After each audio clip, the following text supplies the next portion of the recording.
It can't have been easy, figuring out where to end the Torah.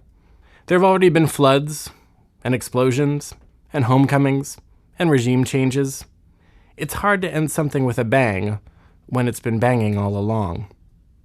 So, in Vezot Habracha, our story ends just as it began, quietly. What starts with birth ends with death, just as our lives start with birth and end with death. If the beginning is about creation, the ending is not, ultimately, about destruction. Instead, it is about a respect for creation. It is a recognition of the grace of life. Not to give away the ending, but Moses is the one who dies. This is not a big surprise. The man is 120 years old, and God has told him it's time to go. So he does what every self-respecting patriarch should do. He draws in his tribes and bequeaths them not only the future, but also a sense of their past. Then, when he has gone around to all the tribes, when he has spoken to all of the Israelites, it is finally time to go. He climbs up Mount Nebo, and God shows him the land where the people will live on, carrying his prophecy forward, even as he must stay behind. Moses dies at God's word, is buried somewhere in the valley in the land of Moab, and is mourned for 30 days.